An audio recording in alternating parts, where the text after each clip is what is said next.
love them. It's the first winter I've had so far. But why am I here? I am doing an event, a book tour, where I visit an independent bookstore in each of the 50 states. And this is state 10. So it's very exciting. I'm happy to be here. I'm doing this to celebrate independent bookstores, just like Matthew was saying. We want to celebrate these spaces, the books, and the fact that we can be here together. So at each event, I join with a local author, and Michael is here tonight with me. And that's so that we can talk about how books connect us, and these bookstores where we get to connect with each other. Matthew mentioned the How We Spend Our Days series on my website, and I learned about Michael's poetry from the magazine Poets and Writers, and I read about his book and his journey. I ordered his book and read the poems, loved them, and then invited him to write an essay about how he spends his days last spring. Michael and I are different in a lot of ways. For example, he writes poetry and I write fiction. But what we have and what we share together is the fact that we are both attorneys and we both wrote for 20 years before our first book was published. You want to say a little bit about that? Sure. Are we supposed to be using, is that on? Whatever you prefer. It's okay. Okay. And when we were talking about tonight, well, first I want to say thank you. And thank you all for coming. New friends and not so new friends. It's great to be the 10th state. I'll tell you, you didn't know this. We usually like to be number 1. But next 50 states tour, you keep that in mind. But it's a pleasure to be here with Cynthia. I was reflecting on the fact, I think this is the second time ever that I've read with a fiction writer, because it's almost always poets and poets. Well, it's going to get weirder. Yeah, it is, for sure. I just wanted, we were talking about independent bookstores and the mission of independent bookstores and how much they mean to communities and to writers. And for my part, I just want to say I moved to Minnesota in 1990 from Kansas. And I did kind of the standard Gopher progression. So I went from Dinkytown to Uptown and then South Minneapolis. And then I think I deviated from there to go to St. Paul. A lot of people just stay in Minneapolis. But the first bookstore that I visited that was not on campus was Majors and Quinn. And I remember coming in here, and we have independent bookstores in Kansas. I don't want to give you the wrong impression, but not anything like this, of this size and depth. And for example, I think this has got to be one of the best poetry bookstores in the United States, just in terms of the number of poetry books, the number of poets. And so it's great to be here reading with Cynthia and promoting like just the idea of independent bookstores. Awesome. I took your picture. Oh, okay. Okay. So tonight, as I mentioned, we're celebrating this magical space of Majors and Quinn. And also, and the reason I said it was going to get weirder is because I'm actually going to read a poem. Tonight we want to celebrate the magical space of Majors and Quinn, and also Denny Majors and all the booksellers who do so much for writers and readers. It's not for nothing that the word booksellers is in the name of this bookstore. I was reading something that they're going to celebrate 30 years of books being in this location. I think it's this year. And I was reading also an article in The Guardian that was interviewing the booksellers who work here. And it was so cool because one of the questions they asked was, if you had infinite space, what would you add? And Annie, who is one of the booksellers here and who helped organize this event, this was her answer. There's a new luxury apartment building nearby that has a pool hot tub on the second floor patio that juts out over the sidewalk. It's very exhibitionist and un-Minnesotan. But if we installed one of those, I'm pretty sure it would be the first hot tub reading room in the nation. So I think that Michael has been in here a number of times, and you probably have a story you'd like to share of hanging out, or? Yeah, I think for me, the story that most comes to mind is the last time I was here, reading with Kate Gale, who's a poet in Los Angeles, and reflecting back on the number of times that I've been here for reading events, and times when I was doing that as a reader, and then early on as a writer, starting to know some of the people who were reading and launching books and sharing things. And one of the things that I think about a lot when I think about Majors and Quinn is how many writers from outside of the Twin Cities read while they're coming through. And as part of that, build relationships with writers who are in the community. So it becomes, in that way, kind of a national destination. And the only other story I think that comes to mind is I saw Dessa here once. She's a musician of some note, and that's kind of exciting. What we'd like to do now is just say a quick word about our publishers. One of the cool things about working with a smaller press is that often the author gets to have a little say-so, or more say-so, in the actual creation of the physical book, like what your book actually looks like, which after you've worked on it for 20 years is really important. And so I was working with Yellow Pear Press for the hardback, and we worked for about 6 weeks to come up with a cover. And my publisher and I, we sort of liked it, but we didn't love it. And so at that point she said, you know what, we need some millennials. And I thought, well, I know millennials. 4 of them grew up in my house, and one of them is a graphic designer. So my son Jack stayed up till 4 o'clock in the morning and came up with 8 designs. And my editor and I picked the one we liked best. And then she was headed to a meeting at Ingram. And Ingram is the company that gets the books out into all the bookstores. And she took Jack's design and the design that the press had come up with and let Ingram pick the cover of the book. And that was Jack's design. So they hired him to do it. Nice.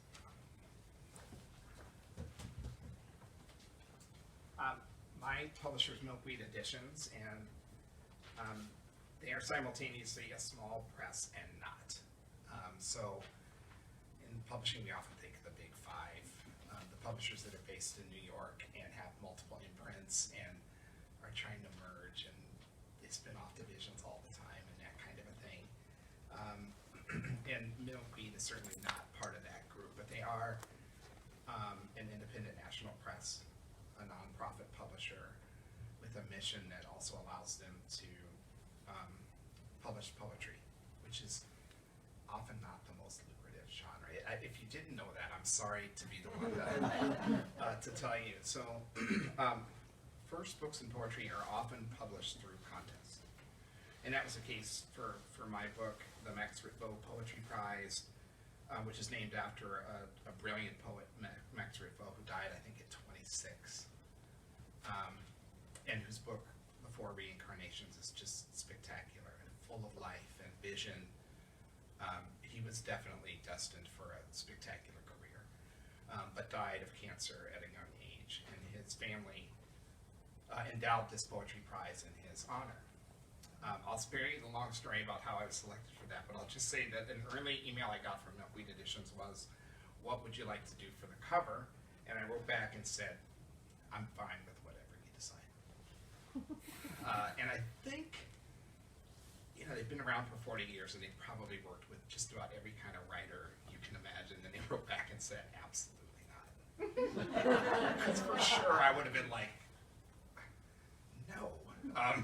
And so how can we skip all that? So they asked me to send examples of covers that I liked, and I sent 12 covers that I think were about as different as here's a text-only one, here's a bright, vivid one, here's a dark one, here's something kind of abstract, here's something very real, rooted in realism. And over time had conversations with the art director at Milkweed, Mary Austin Speaker, who, as you can see, is spectacular. And she wrote with a series of questions that ultimately led me to ask her if art was possible. And she explained their process for reaching out to artists and getting approvals to use photos and paintings. And I started thinking it would be great to work with a Minnesota artist and a person of color. And I looked at a number of painters. Julie Buffalohead, I know for sure, Deani Whitehat Polk as well. And then also at the photographer Wing Young Huey. And one of the things I love is that the full photo kind of wraps around, so you can see a little bit of it on the back and on the front. Wayne had two series, one about Lake Street here in Minneapolis and the other about University Avenue in St. Paul. And I was going through the University Avenue series when I saw this photo. The themes in my book explore blackness a lot. And when I saw this photo, I just thought, I would be thrilled if we could use this one. And we wrote to Wing, who is an exceptionally generous artist in person, and he said, of course, and worked with Mary on the cropping and making changes to it. In the photo itself, there's a basketball net at the very top, and Mary wanted to take that out, and Wing was absolutely supportive, and I've been overjoyed with the cover, and really how it ties to a lot of themes in the book. I had a chance to visit with Wayne, who also, by the way, sent me, when the book was published, a copy of the photo, which meant a lot to me. And yeah, so the cover itself was kind of a journey. I was super grateful to have an opportunity to provide input in that, even though at first it seemed like I didn't want to do that. That's great. All right, I'm going to follow that with, I'm going to just mix things up just a bit. Yeah. Since you were talking about your book, I think it would be nice to just follow it up with a poem from your book. Yeah. So, writers write the work and send it out in the world on its own, and readers bring their thoughts and experiences to the reading. And we're going to do something a little different. I don't often, this is the second time I'll just say that I've read poetry out loud. And we're each going to read something from each other's book and then tell you why we chose it. I'm going to read the poem called Structural Fatigue. And before I start, I'm just going to say that one of the reasons I chose this poem is for its braided narrative. It has three threads that weave in and out and then create something bigger and stronger. There's walking the dog, watching Bob, watching and listening to a song, and then there's the bigger thing that rises up from this and from all of it happening at the same time. Structural Fatigue. A band I love released another album. I watched them on YouTube while walking my dog. My neighbor Bob appears ashen in a second-floor window framed in waning yellow light. Just home from work, I walk our golden doodle in darkness. Streetlights make skinny shadows of us.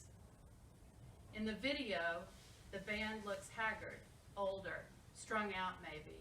They mock earlier versions of themselves.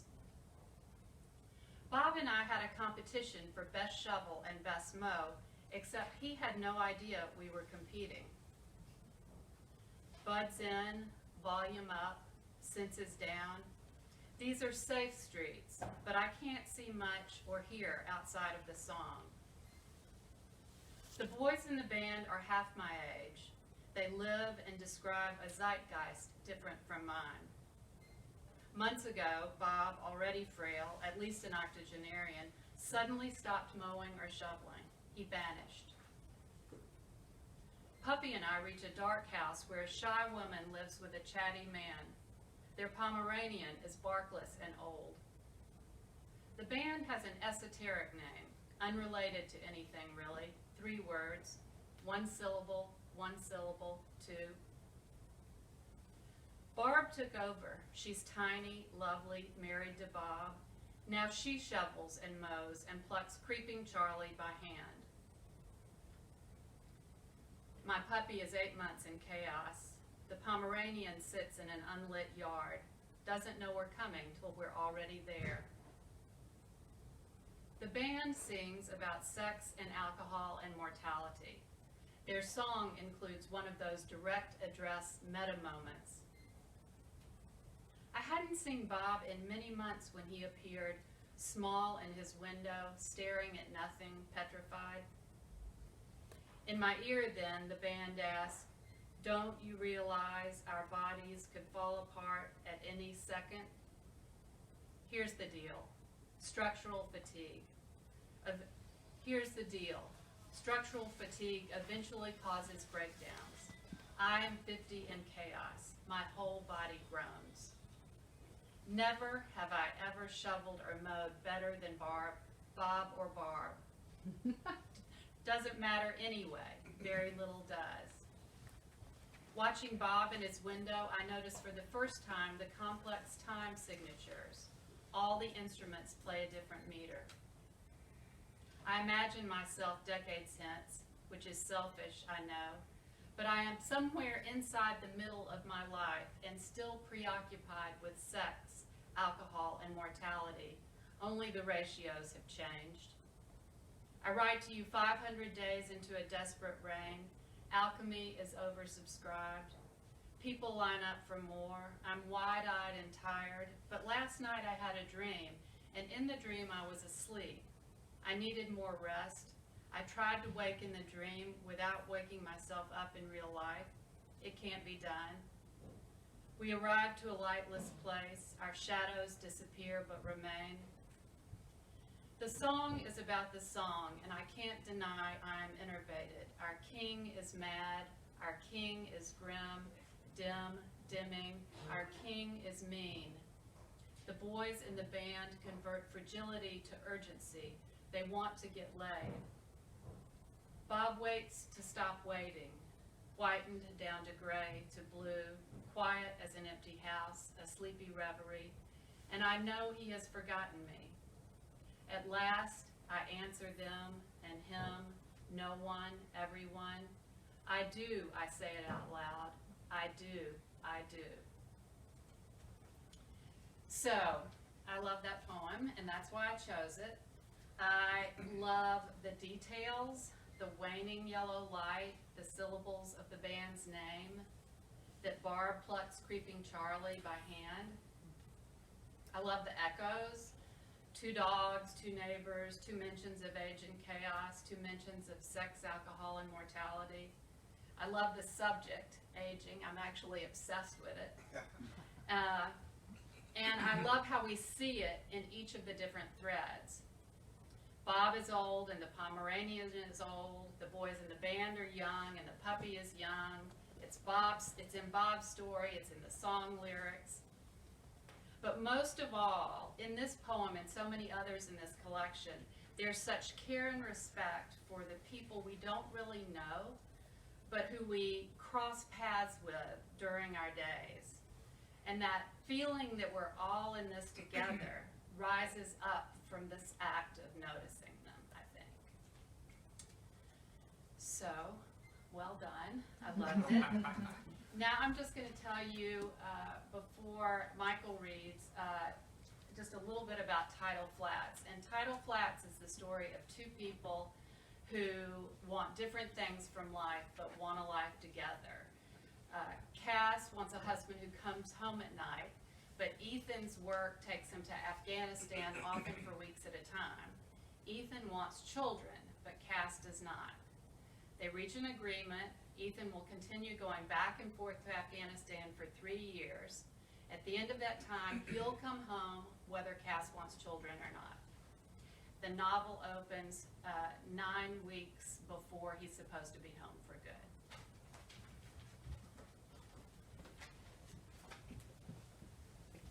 Thank you. Yeah, there's a particular joy in hearing someone else read your poems, and all the little noticings in there. It didn't arrive to me at the time of the writing, but I did see them later. I'm glad you did too. I'm going to read from chapter 12 of Tidal Flats, which features Cass and Ethan, and at a point in, I don't know, I just really, well, I'll tell you why I read it, why I chose it in just a moment, but yeah, they had only hours before he left. With Hal's fundraiser on Saturday, Cass didn't feel guilty taking the day off. She hadn't been to his studio in ages, but it looked no different than it had on their second date. Still no sticky notes, no mugs, a black wire desk that could fold up and disappear, nothing except the heft and size of the printer to indicate the permanent presence of anyone. West Side Atlanta had started as the meatpacking district. Afterward, the warehouses lay empty for years. Ethan's studio, across from their apartment building, was in the old white provision building on the 3rd floor that was originally one cavernous empty space. Renovations had turned the floor into 3 studios, each with a huge window of light. Ethan turned to a white plastic bin on a card table and removed the lid. The top photo was of Majid, who had given Ethan the wheelbarrow bench. Her eyes always went first to the glassy sore on his dusty fingers, then to the torn threads of the red vest he was holding. His 15-year-old son had been wearing it when he was shot in his own house. He wanted to be a teacher. I'm going to be okay, Ethan said, touching her elbow and drawing her to him, letting the lid fall to the cement floor. I'm going to come back to you. But she thought of her father anyway. As he collected what he would need for his trip, she wandered. On a small table by the printer were 3 8.5 by 11 photographs. The top one was of Bakir, Ethan's fixer, who Cass liked to imagine magically knew what needed fixing. Bakir was slight but tall, like Ethan. This photo of Bakir carrying a floor lamp across a city street was one of Ethan's famous portraits of his Afghanistan. If she looked closely, the side of Bakir's mouth had just the faintest upturn. Cass smiled. This was why this photo was here. That's why this photo was here. Ethan loved Bakir's sense of humor, which was usually only present at the end of the day when the two of them were alone. But Ethan had caught it in the middle of the day, in the middle of the street. In the next photo, also one she'd seen before, Satara was the only woman in a blurry sea of men. And God, those eyes. This woman knew who she was and what she wanted, and she looked as if she might know who Cass was and what she wanted too. In every photo, Satara stared straight at the camera, straight at Ethan. Cass turned and looked for him on his computer as she went back to the photo. Those famous sparkling amber eyes, but also something else. These were the eyes of someone attuned to the world, someone who saw things and didn't look away, someone who was in it for better or worse. Cass scanned the photos, eyebrows, scarf, hair, but nothing fragile. Except Cass felt sure there must be and wondered what it was she couldn't see. She put the photo of Satara down and placed one of Bakir on top of it. The last photo in the stack, an eerie blue shape, a yellow blanket across a wheelbarrow, a child bending to the ground. She picked it up and took it over to Ethan. I've never seen this one. It's new, from the last trip. He slipped his arm around her waist. Bakir and I came across this woman and child in an alleyway. The mother was sitting on some cement blocks and covered head to toe in a burqa. It rarely happens, but she asked me to take her photo. Cass looked down at his black curls, his olive skin, the creases across his forehead, his ears that stuck out, the ocean of caring he was capable of. Uploading the photo, he said, I didn't notice anything unusual, but when I printed it, the woman looked as if she were covered in a shroud, as if she were dead. I had to sit down. I knew she was alive underneath. And I admire a lot of things about Tidal Flats, how it moves. I really like this sub-story about a fundraiser and for a nonprofit and how much it adds to the story, I particularly like the character of Cass and her vulnerability and her honesty. Satara, who appears in that chapter 12, appears throughout the novel, and you can probably pick up there that she's a captivating figure, and Ethan is in Afghanistan, often in her company, they're business partners, and the way that she expresses her feelings about that are simultaneously reserved and not. Often subtle and small gestures. She puts Bakir's photo on top of Satara's photo, and I love what we learn and gather in that scene and how it captures how information and insights are shared throughout the novel with real subtlety and skill. Thank you very much. It's something to hear somebody else read your work. It's nice.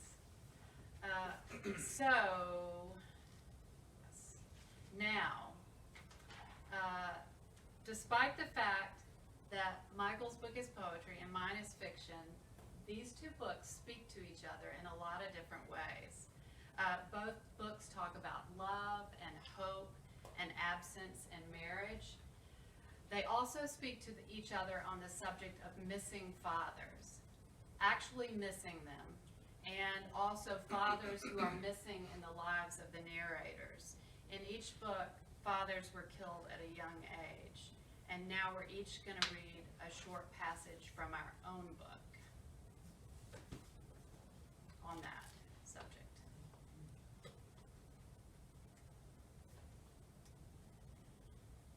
Cass's father always stood with both feet planted. He never leaned. He read Rumi and flew jets. He loved her mother and he loved her. When he was home, her mother was happy, and no matter what was going on, he would come into her room to tell her goodnight, lifting a handle on her desk, then letting it fall. 3 times, always. And each time it would jangle like a bell. He would sit on her bed and she would roll toward him, grabbing the edges of the mattress to stop herself.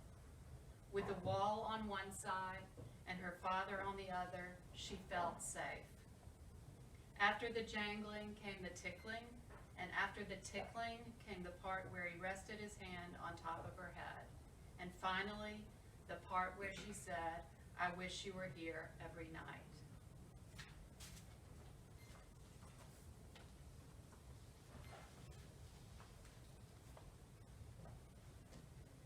And I'll read Ode to My Mother's Face.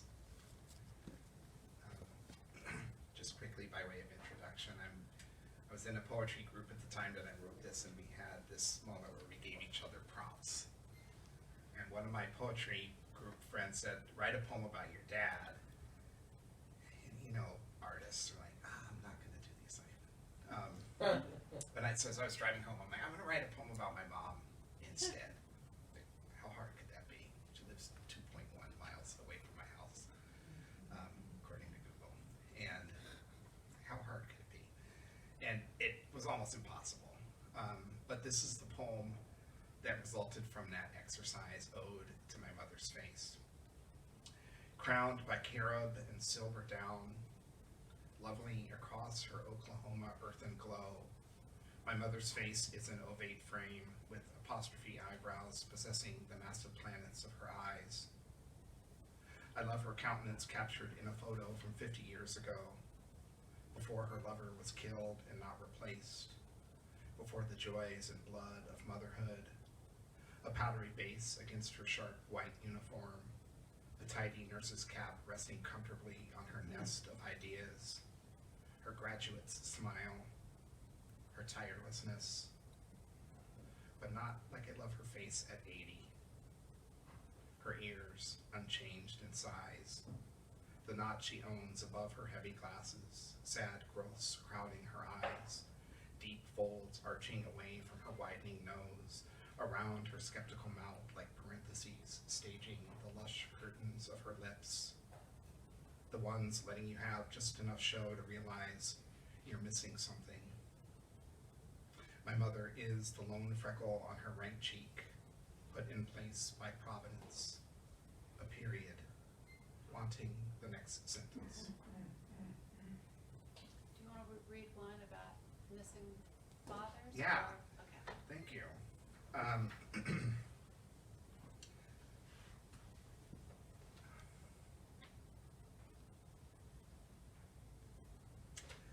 going to read a different one. Where is it though? Right where I thought. So this is a poem called Adoration. Light pans my dark bedroom like a copier scans an image. My father floats by me sometimes. He was called James or Jim. His mustache stayed neat and mean. He groomed it every day. My father adored suits and ties. At home, top button unbuttoned, he smelled often of aftershave and whiskey. He is gone. He is gone now. Still, 40 years later, I taste his shadow and balm on my lips from the last time I kissed his sandpaper face. Good morning. Thank you. Okay, let's see what time it is. We have just a minute. Do you want to talk about other books? One book leading to another book, leading to another book? Yeah, so the two books that I most want to talk about are Bodega by Sue Wong and The Wet Hex by Sun Young Shin. And I was thinking about these two books as we were doing our preparation for our conversation tonight because I went to AWP in San Antonio. I remember having dinner with you on the last night there. We could have died, Annette. In the grand atrium at the convention center in San Antonio, I was talking to Sue and Sun Young, who are two dear friends. And I was bookless at the time. I had a manuscript that I was working on, but it wasn't quite done. And Sue said, like, hey, Michael, where's this book? Like, it's time. And I said, oh, yeah, the book is coming. Like, don't worry about that. And she's like, send it to me. And I said, for sure. And she's like, is it in your phone? I'm like, well, yeah. She's like, send it to me right now. And I did. And that was in March. In May, I got an email back from Sue with some really thoughtful edits that I think took it that last 2%, helped it really lock in place. And I had just left my job and had some time to work on it and spent the time for a couple of weeks really heads down on the manuscript. But I go back to the conversation with Sue and Sun Young for a couple of reasons. One is it exemplifies our friendship, but also it exemplifies this community. I'm 10 toes down for the Twin Cities in general, but for our literary community in particular, it's just full of really generous people who give of their time and ideas. We like with everything, the pandemic has affected our chi a little bit, but I've had in my time as a writer so much support from people who offered mentorship and edits and encouragement, and it was hard not to think back on that visit in San Antonio and how much it meant to what eventually became Your book. Mhm. That's awesome. Yeah. The way you talk about Minneapolis or the Twin City area makes me think of Asheville, North Carolina area. It seems to have that same feeling of just a literary community that's almost, threaded through everywhere. So, or artistic and literary community. Tidal Flats mentions 4 other books, and one of those is actually a book of poetry. I mentioned it in the reading about Cass's father, the Rumi, the Essential Rumi, and I use that book in 2 ways in Tidal Flats. I use it for itself as a physical object. It's part of the story of Tidal Flats. And I also, it's the, And also, I used it, like, I read it a number of times while I was working on the book, and I actually kept cutting down, and I came up with 5 quotes that to me really meant something to the story. And I took like a key word from each of those, and I used it for each of the parts. So each of the 5 parts has a name. I think it's love, emptiness, darkness, fire, and wings. And those were taken from Rumi quotes. And it's just, Annette and I both studied with Pam Houston, and Pam says, "Why do you keep putting other books in your book?" And I said, it's because that's my life, other books. So, and I like to send readers off into different directions, and so that's why. So, I can't make it be quiet. So now we're ready for questions. Unless you had something else? No. Okay. Michael, so you were a lawyer previously? Did you always want to be a writer, or how did you get into it? Yes, but I didn't really know that. The first time I wrote something that was not assigned to me by a teacher was in 4th grade, and I just did it from time to time, all the way through school. Even when I was in law school, and I should have been studying like the rule against perpetuities, I was writing short stories, and that was so long ago that I would mail them to my friends like in the mail, because that's the only way. There's no attaching a document to it. This was always there. It was something that I always loved. I was raised in a black home in the 70s and 80s, and the guidance for me was clear: go to college, get a good education. You can major in one of these 8 things. You can probably guess what they are. Set yourself up, don't struggle, take care of your family, make sure that your children have more than you do. And art, literature did not seem like a pathway to those goals. As I got older, I think in large part because our daughter is an artist, and when I was talking to her, the rebel child that I am, the guidance was the exact opposite of what I got, and it was just do what you want.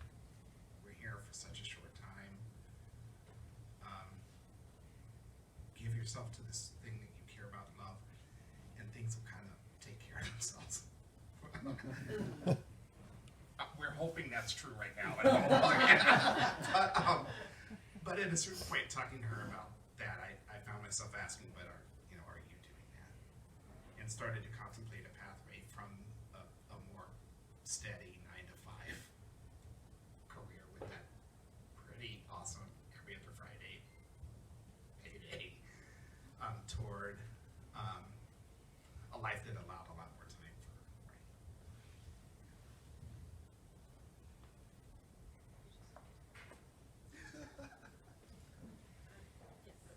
Cynthia, can you talk about your tour of you've done 10 cities, and if there was anything that stood out for you, sort of in terms of a region, or I don't know, I just find it interesting. And are you writing a book about your 50-state tour? I am not writing a book about the 50-state tour. There's been something interesting every place I've gone so far. It's true. I'll tell you just a quick story. Right after I decided I was going to do this, I had events booked in Georgia and Massachusetts, which are the 2 places where I live. And then I thought, okay, am I serious or am I not serious?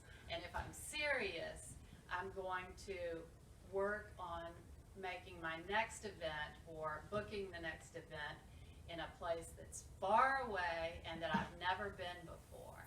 And so I started researching bookstores and came across a bookstore with a specialty in small and independent press books, stocking them on their shelves. And it's fact and fiction in Missoula, is that it? It's in Montana. It's in Missoula, Montana. And so I emailed them, and they said, yes, come, this sounds awesome. So I booked, and then I was also at another bookstore in Bozeman after that. Country, I'm blanking on the name, but I can see it and where it is. So Montana, and so I went, my husband went with me, and we spent a week in Montana, so that was really fun.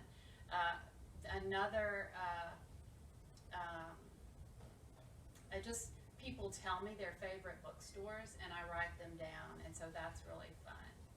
So, yeah.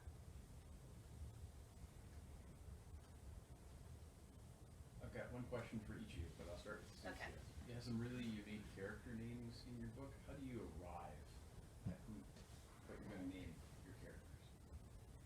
Well, the first book I wrote, this is not the first book I wrote. The first book I wrote, I have, I'm one of 5 children. I have 4 children, and now they're all married, and they have children. And so in the first book I wrote, although that wasn't the case then, but anyway, I've named them for all family members, and that was not very exciting or interesting. So I just accumulated names, and but actually Cass was always Cass in this story, and Ethan was always Ethan. That didn't change at all, and Sitara, and that means star in I think it's Pashtun language, and so I just wanted, I don't know, is the short answer, but I've worked on it. I've worked on it from my first book to this book in making the names more interesting. Wait, I have one other thing to say. I forgot. I also wanted, her mother is an artist, or was an artist, and I wanted her name to reflect an artist's name. So she's Mary Cassatt Miller, after Mary Cassatt, because being an artist was her mother's dream, and so that's, her mother named her daughter after an artist, and then it was shortened to Cass. Thank you for the question. Thank you. So for Michael, you mentioned that for first works, it's a contest. Did you submit just one poem or the complete works? Yeah, the complete collection, and that's typically how they're done.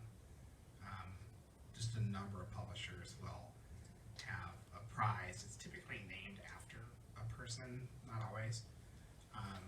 And you submit your manuscript, somewhere between $25 and $50 to enter, and they find first round readers, and believe it or not, it's not unusual for a first round reader to get 80 to 100 manuscripts to read.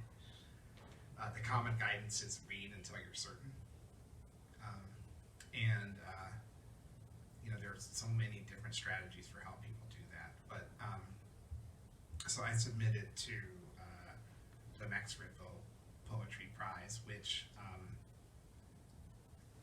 just in candor, I was like, well, it's opening in the particular month that it was opening, and it was on my list of things that were opening that month. And I sent it in, not really expecting that I would get a call later saying congratulations. In fact, when I did, I was just like, I was completely stunned. Completely stunned. I kind of thought I would cozy up with a university press, sell a couple hundred copies, dance like I won the Powerball, which I would have, and leave it at that. But yeah, this is quite a surprise, and it's been wonderful in a lot of ways. And it's been That's a great. I was just curious, that is an irritating question. What are you working on next? Oh, wow. Yeah, so I should just take a moment to plug this essay, this essay collection that was edited by Aaron Sharkey, who lives in Minneapolis. And this comes out next Tuesday, on Valentine's How Day. exciting. Yeah. Congratulations. And I have an essay in here called There Was a Tremendous Softness, which is about a time right after my father died, when my brother and I lived with our grandparents.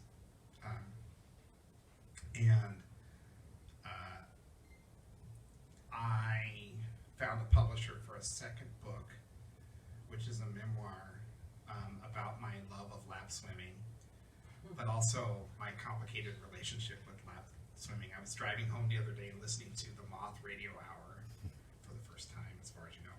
And a woman was talking about swimming, and she described so beautifully the moment where you essentially undress and walk almost naked to a pool while strangers watch you do that. And then, so I see it as an opportunity to write about that vulnerability and kind of other vulnerabilities that are around that moment, and the pathways and what can make them complicated as we work to access things that give us joy.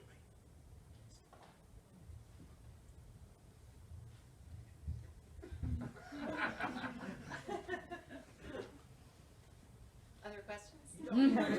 Oh, I'm supposed to, okay. So, I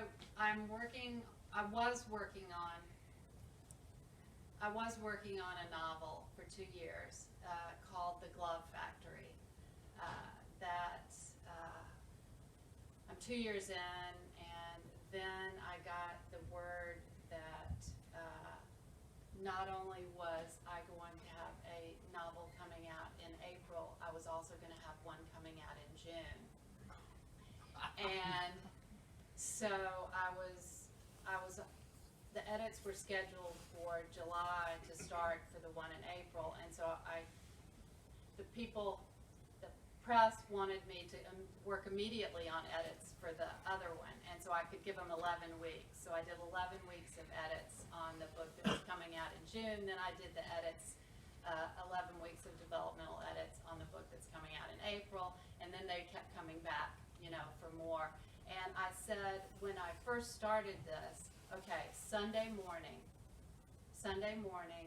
until noon is the time that I'm going to keep working on the Glove Factory.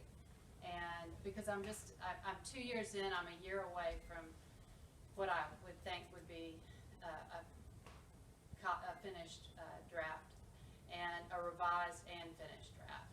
And I sat down that first Sunday to work on it, and all that went through my head was all the different things I needed to be doing to get the other books ready to come out in the world. And so, unfortunately, it's now been 8 months since I've touched it, but it's sitting there. I hope I still like it when I go back. And I'm working on a few essays, but the Glove, 2 years, I was 2 years into this novel, so.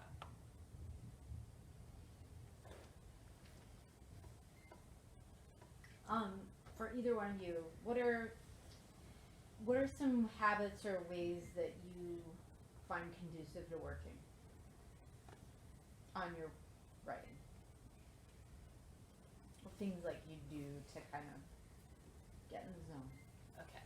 When I first started writing, it had to be first thing in the morning, and I had to light a candle, and I had to have quiet in the house and that kind of thing. Now I can write anywhere, anytime, no candle necessary.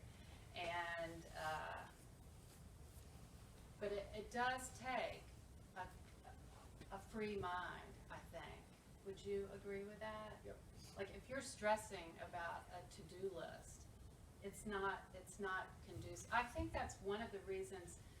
Michael was writing poetry during those 20 years. I was writing novel after novel after novel during those 20 years, and I do think I had a hard time switching from the very left-brained legal work that's the to-do list and the what needs to be done in chronological order and linear fashion to a more creative right brain. I think my left brain was so strong in my little right brain, and it was actually this novel that's coming out in April that's the novel where my right brain finally caught up, you know.